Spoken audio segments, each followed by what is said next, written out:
ว่าสิกวดแถวเฮือนเดยันไฟมันลามเด้ไอ้มันหกโอ้เด้สิจูดนี่บ่โดยเราเจ้าสิลงมือจูดเนาะหึ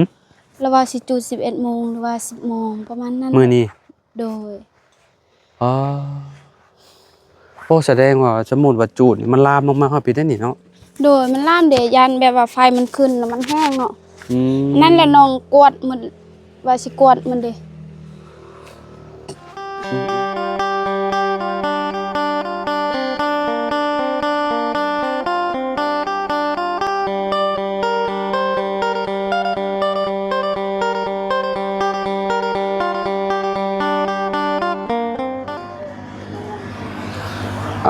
กราบสบายดีและสวัสดีเด้อพ่อแม่พี่น้อง FC เบิร์ดสุขูสุคนเนาะบ่ว่าสิอยู่ในและก็ต่างประเทศพี่น้องมาพบมาพ้อกันเนาะกับเฮาคือเก่าคือเดิมเนาะเพิ่มเติมคือเข้ามาหาน้องโดยสบายดีตู้มาหาน้องไสสีดอกแค่ป้าบ่ได้พ้อกันเป็นอาทิตย์พี่น้องเอ้ยเฮ็ดหยังแปลนไปเลยนี่เนาะสวัสดีโดยอ๋อเหินลายไข่ย่อยปวดโฟเฮ็ดหยังนี่น้องว่าสิกวดแถวเฮือนเดยันไฟมันลามเด้ไอ้มันหกโอ้เด้สิจูดนี่บ่โดยเราเจ้าสิลงมือจูดเนาะหึเราว่าสิจูด11 โมงหรือว่า10 โมงประมาณนั้นมื้อนี้โดยอ๋อโอ้แสดงว่าสมมุติว่าจูดนี่มันลามมากๆเฮาปิดได้นี่เนาะโดยมันลามเดยันแบบว่าไฟมันขึ้นแล้วมันแห้งเนาะนั่นแหละน้องกวดมันว่าสิกวดมันเด้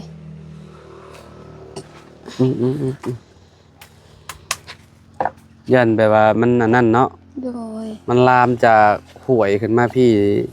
งานเข้าแล้วนี่พี่น้องเอ้ยเนาะต้องเคลียร์พื้นที่โดยเนาะมื้อเช้านี่ก็ไปกวดอยู่ให้น้องบ่นั้นเห็นบ่ยันมันลามอยู่กงไม่ซักเขาเด้มีไม้ซักนำก็จะปลูกไม้ซักบ่โดยแบบว่าไม่ซักคนบ้านกระดับเอ่อของเจ้าจูดเรียบร้อยหรือว่ายังว่าสิจูดตอนแรกของเจ้าก็จูดตอนแรงโดยยันฝนตกแล้วมันเปียกแล้วก็บ่ได้จูดอีกเลยยันมันอันนั้นยันสุ่มแฮงเนาะโดยคือแบบครึมๆอยู่มื้อนี้ก็ได้คือว่ามลพิษบ่จ๊ะบ่ฮู้คือกันอากาศอบอ้าวร้อนพี่น้องเอ้ยเนาะโดยอยากลำบากแน่เฮ็ดหยังก็ได้ไปจูดตอนเที่ยงนี่แบบโอ้มันใหม่ดีขนาดนี้เนาะโดยแห้งแล้วไฟแห้งขนาดแล้วไฟนี่แบบลามคันว่ามันใกล้แต่เฮือนหรือว่าใกล้แต่สวนเขาสิมักจุด1 โมงแต่ว่ายานไฟแห้งเห็นเจ้าเฮ็ดเตาพร้อมอยู่ฝั่งนั้นเนาะเตาไผน่ะเตาคนเฮือนเราอยู่บอนครัวนี่บ่วิดครัวนี่เฮือนเราเลยติดทางเฮือนติดทางดูอ๋อพี่น้อยเนาะเป็นได้อันสมโนครัวได้แล้วบ่ยังว่าสิแล้วปีใหม่นี่แหละว่าสิไปเฮ็ดต่อเด้ไปให้แล้วเขาแบบว่าส่งเลขเอกสารให้เขาเห็นแต่ว่าต่อก็จะหยุดปีใหม่พอดีเลยดูแล้วก็แถมว่าใบสุนครัวแล้วว่าอยากได้ใบสุนครัวในบ้านอยู่บ้านสร้างเด้แล้วว่าสิให้ถ่ายรูปใบสุนครัวตัวนั้นแล้วว่าสิเฮ็ดใบแจ้งเกิดให้แม่เด้ไปสมโนครัวไผเซาเอียนเซาเอียนเป็นในบ้านสร้างบ่โดยก็ต้องไปอันนั้นเพิ่นอีกโดย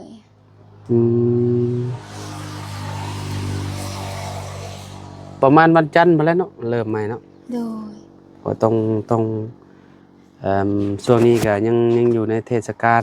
ปีใหม่อยู่เนาะถ้าว่าได้ใบสุนครัวของเซาเอียนแล้วก็โทรถามแบบว่าตำรวจเห็นว่าเขาการบ่หรือบ่ถ้าแบบว่าเขาอยู่แล้วไปหาเขาต้องโทรถามเขาก่อนแบบว่าขี้คร้านลบไปลบมาเด้แม่นแหละจะต้องไปหาเพิ่นไว้นั่นๆก่อนโดยไปเอาเฮาไปเอาเบอร์เอาหยังเพิ่นแม่นหรือว่าเอาเฟซแล้วมีน่ะบ่โดย ช่วงสงกรานต์บ่ได้ไปไสบ่ บ่ไปมื้อซืนนี่บ่ไปฮดไปส่งพระ ส่งอยู่ไส อยู่แต่มันดงฮอดเสด็นก็ขับคืน อืมไปฮอดบ้านดง โดย ไปแรกๆไปหม่องชายแดนก่อนเนาะ บ่เรียกไปมันดงมาแต่มันดงก็เข้ากระดับแกงย่างบ้านเพื่องแล้วก็เสด็น วัดนี่มี เบิ่งอยู่บ้านดงมีหนึงเนาะ สอง หึ อยู่นอกวัดหนึงอยู่ในวัดหนึงสองวัดอยู่มันดง อ๋อแม่นแหละอยู่น้ำหม่องโคอูเนาะ โดย โคอูหนึงแล้วก็อยู่ใน1 2แล้วก็มาบ้านนี่ยัง กระดับ กระดับ แกงย่าง เก่งย่าง บ้น เก่งย่างนี่เผ่าผู้ไทยเด้เนาะ โดย มีวัดเนาะ คือกันกับกระดับและแกงย่างคือกันเขาภาษาเขา ผู้ไทยคือกัน โดย อืมแล้วกับสุดท้ายก็ไปวัดบ้านชายแดน โดย ได้จังหวัด6บ่ ห้า 5เนาะได้9วัดก็ยังดีเนาะ บ่ฮอดแล้ว มันก็ยากอยู่แถวนี้เพถ้าราะ ว่า ว่า ฮอดเซโปนได้เนาะ แม่นเพราะว่าบ่ได้อันนั้นเด้ว่าอยู่แถวนี้เพิ่นบางคนมันก็บ่ได้เข้าศาสนาพุทธเนาะ โด บ่ ย สิบ่มีวัดมีหยังอะนะมีแต่คริสต์อะนะพี่น้องเนาะก็เลยบ่ได้อันนั้นก็เลยบ่มีอะนะบ่มีวัดหลายนะว่าง่ายๆเนาะ โดย ปีใหม่หยังก็ได้ทรง 3-4 วัดนี่ก็ถือว่าโอเคแล้วติ แต่ละปีก็ไปบ่รู้ว่าหาก็ไปปีนี้บ่ ไปตลอดว่าไปส่งพระนี่ไปครูปี อืมโดยพี่น้องเอ้ยเนาะคิดว่า ไปสลองอยู่ไส บ่ได้ไปเนาะ บ่ได้ บ่ ไป ได้น้ำก็บ่ได้ไปลิ้นบ่ บ่ อืมรถเนาะปีใหม่ก็คือกันนั่นแหละอยู่ในบ้านก็บ่ได้ไปลิ้นใช่เพิ่นข้อยก็ได้ โดย มีแต่เมื่อทรงพระในเฮือนแล้วก็จบ ฮู้อยู่บ่พระในเฮือน เอาพระแล้วก็ชุดอยู่เฮือนบ่บ่แม่น เอ้าพระพระ ก็คือพ่อแม่เด้ รู้แล้ว ทรงพ่อแม่เด้อยู่ในเฮือน โดย คือแบบบ่อยู่ซุมเจ้าบ่เคยเฮ็ดเนาะ เฮ็ดคือกัน ทรงพระทรงพ่อแม่นี่ได้ โดย ทรงน้ำพ่อแม่นี่ได้เคยทรงอยู่เนาะ เคย เอายังทรงให้เพิ่น โอ้บ่ได้เงิน เงินก็ได้แต่50,000บ่ ใช้เงินนำ โดย แล้วก็น้ำ โดย ใส่น้ำขีมินใส่น้ำใบคูนเนาะใบดอกคูนเนาะแล้วก็ใส่น้ำน้ำหอม บ่มีใบดอกคูดอกบ่มีเอาแต่ใบ เอ้าบ่มีใช่บ่ บ่มีเห็นว่า อ๋อ แบบว่าเขาทางให้หมดแล้วเด้ก็เลยบ่มี อืมคิดว่ามีบ่มีเนาะป้า เด้อ ใบขี้เหล็กงามแฮงเลยพี่น้องเอ้ยสุดยอดเลยนี่ ดอกแค่คือบ่เอาไปต้มอันนั้น โอ้อ๋อโคตรงามเลยพี่น้องเอ้ย บ่วางเด้อายช่วงนี้เด้ หืม บ่วางต้มมัน ยากอยู่แต่ว่าบ่วางเด้ เป็นอะไรคือบ่ว่า บ่วางแหละแบบว่าเฮ็ดเวียกตลอดเด้ อันนั้นเนาะ มีแต่ไปเวียกอย่างเดียวบ่ โดยมื้อวานนี้ก็ว่าสิแล้วเลยแบบว่ารักษาแต่ส่วนแต่หายเห็นแล้วว่าสิรักษาแถวนี้แต่ว่าหลานเราเป็นใครเราโทรหาให้แบบว่านั่งเฝ้าหลานเด้เห็นก็เลยบ่ได้เฮ็ด หลานเจ้า โดยลูกอยู่วันเมืองวิงเด้เราไปส่งสโลมอยู่เซแดน อืมก็เลยอันนั้น โดย อ๋อตัวฮ้อนอ่า ฮอน มุมนี่เก็บกวาดเบ่เลยนี่เนาะเวลา ถ้าบ่กบโกดเรียบร้อยแล้วเถือน แม่ บอน ไฟลามไปยังขึ้นมาเรียบ มัง ร้อย เมาเนาะไอ้ ใช่มังเมา ว่ามังเมาบอนนั่งโดกแหงน้องกวดมื้อเช้านี่ อืมแม่นแหละ แต่ว่ามัน บ่ เข้าอันนั้นเรียบร้อย เรื่องของเรื่องมันใบไม้เนาะ โดย ใบไม้มันตกลงหลายพี่น้องเอ้ยเพราะ ใบ ว่า ไม้ เรื่อง แล้วแถมแบบว่าตองแคมเนาะแบบว่าเอาแคมแล้วแบบว่า ใช่ต้นมังเมาเป็นแบบไรขอยคือบ่เฮ็ด ขอยจะฮู้ว่าต้นมังเมาเป็นแบบไร เคยได้กินแต่หมากมัน แต่ว่ามังมาออกบ่เคยกินเอ้ย ไอ้ยะ ต้นมันบ่เคยเห็น อืม ใช่ดอกแค่เป็นแบบนี้ป่ะ โดย อืมกำลังเป็นเป็นบ่ โดยลายนั่นเป็นปีนี้นะปีกายนี่น้อยเดียว เอามาปลูกเอาบ่ โดนปลูกชงกกแม่ปลูกละบอนนั่น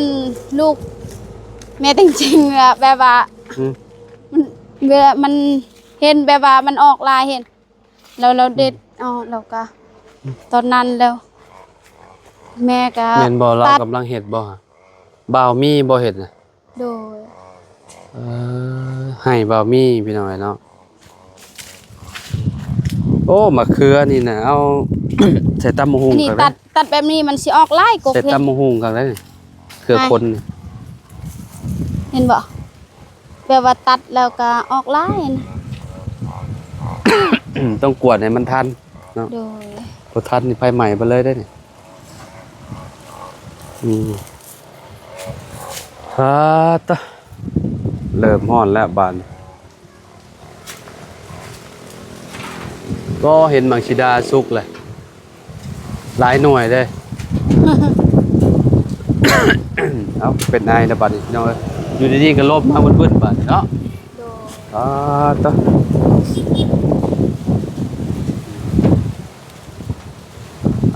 เนาะน้องดอกแค่เป็นก็ยังบ่ได้อันนั่นพี่น้องเอ้ยเพิ่มสมโนเพิ่นก็ยังบ่ได้แล้วเนาะต้องไปเฮ็ดเรื่องใหม่อีกเนาะ โดย คือสิพุ่นแหละทิศ2ทิศพุ่นแหละเนาะคิดว่าเนาะ ยังบ่ฮู้เด้ อืม ได้แล้วประมาณนั้นแหละ ถ้าได้เจ้าก็จ่ายเงินไปก็คือสิบ่หลายล้านมันแล้วว่า ไปส่งเอกสารชุดก่อนนี่ เท่าไหร่ 590,000เขาเอา อืมและรวมๆเบิดเท่าใดแหละ จากแบบว่าบอนหนึ่งแบบว่าในบ้าน ในบ้านเท่าใด แบบว่า4เทื่อเราเซ็นเห็น จักแสน 200,000ให้เราเทื่อหนึง 200,000 50,000ให้เรา อืมบ่ได้ฮอด2ล้านหรอว่า ยังงบยังบ่ได้ฮอด2ล้านหรอว่า ยังบ่ บวกค่าอยู่ค่ากิน เขาบวกค่าอยู่ค่ากินค่าน้ำมันน่ะบ่ อืม ได้บ่ล้านห้าบ่หมด ล้าน5รวมเบิดก็บัดจบงานก็จะประมาณราวๆ2ล้านเนาะ2ล้านปลายเนาะ โดย 3ล้านประมาณนั้นเนาะ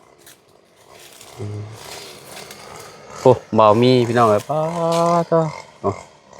พุ่นน่ะ อ่าตัดหญ้าอยู่แน่นๆๆๆอยู่พี่น้องเอ้ยโอ้ไกลเลยบ่ได้อยู่ใกล้ๆเลยข้ามฝั่งตรงข้ามบ่ ใครแน่แบบว่าเวลา อืม บ่ได้ทางเนาะเขามีแบบว่าเขาตัดเป็นแบบว่าจากเขาตัดเป็นเนาะ อืม เพิ่นว่าเอาผ้านี่ตัดพอแห้งแล้ว ใส่ ใส่นี่ตัดเอาเนาะ โดย ต้นไม้น้อยๆเนาะเพื่อสิได้กินข้าวพี่น้องเนาะ คือที่เห็นนั่นแหละตัดแตนอยู่พี่น้องเอ้ยให้หน้าก็ไถคาด โดย เนาะยอดนั่นน่ะ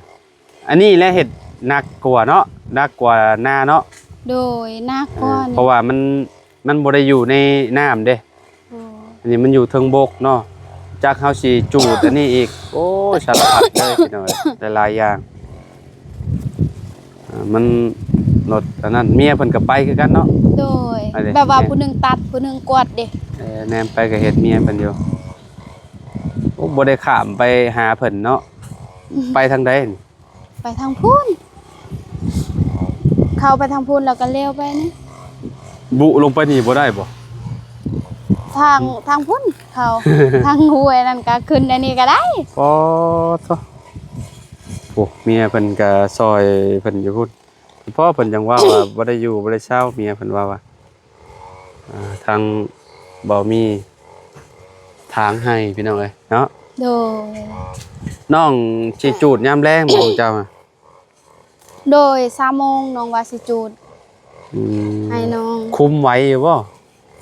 จักอ อันนั้นแหละว่าสิซอยเขาอายให้เบิ่งซอได้ย่านแบบว่าลามไม้สักของเขาเห็น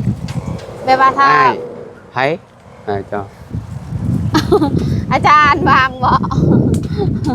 เห็นบ่วางก็ได้ ยันบ่ว่างเด้ โอ้ย อ๋อตัวคนบ่เคยคุมไฟจักเทื่อโอ้ยบ่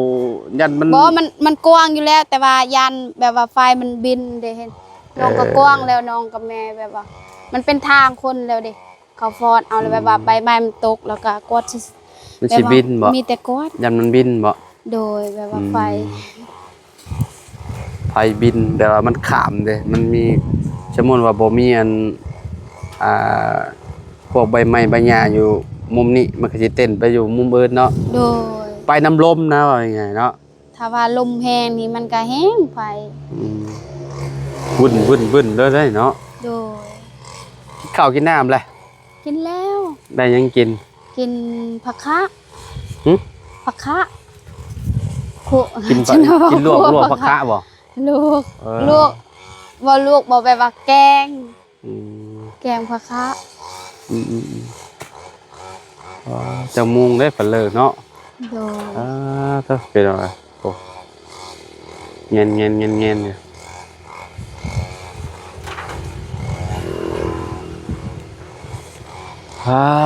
โอเคพี่หน่อยเนาะมื้อนี้ก็นี่แหละเขามาเยี่ยมยามถามข่าวน้องดอกแค่เพิ่นจากที่บ่ได้พูดคุยกันเนาะหลายมื้อพอสมควรพี่น้องเอ้ยประมาณ5มื้อ6มื้อได้แหละพี่น้องมื้อสงกรานต์ได้ส่วนเมื่อตั้งแต่วันที่9เนาะที่9จนฮอดวันที่14 15มาเมื่อวานพี่น้องเอ้ยเนาะมื้อนี้ก็ที่16แล้วเนาะแป๊บเดียวนึงพี่น้องสงกรานต์ก็ผ่านไปเนาะอยู่ฝั่งไทยน่ะ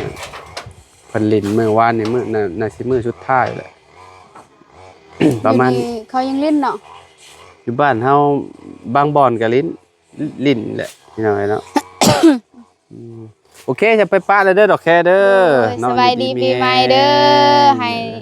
อาจารย์ลาวสุขภาพแข็งแรงเด้อให้อยู่ดีมีแห้งแล้วก็ทีมงานก็คือการให้อยู่ดีมีแห้งทุกคนแล้วก็ FC เนาะ ให้อยู่ดีมีแห้งทุกคนเด้อให้มีความสุขหลายๆเด้อ สบายดี โอเคเจ้าคือกันเด้อ โดย มีความสุขหลายสบายดีปีใหม่ย้อนหลังพี่น้อยเนาะบ่ได้พ้อกันเนาะบ่ได้รดน้ำกันซ้ำพี่น้อยเนาะ โอ้ยเนาะก็บ่เป็นหยังเนาะมาสบายดีย้อนหลังกันพี่น้องเนาะ แต่ว่าโยน เด้อ ตักน้ำ อยู่ดีมีแฮงพี่น้องเนาะโดยพบพ่อกันใหม่เด้อพี่น้องเด้อเนาะขอบคุณหลายๆที่ติดตามและเป็นกำลังใจให้เนาะมื้อนี้ก็มาหาดอกแค่เพิ่นเนาะมาก็ถึงจังหวะเพิ่นสิไปลุยต่อเลยได้ฮะพี่น้องเนาะบ่ได้พักเลยบ่โอเคไผใส่อยู่ในเฮือนน่ะตู้บ่ไปเท่าบ่อืมโดยโอเคไปพี่น้องลำลาแล้วสบายดีเด้อ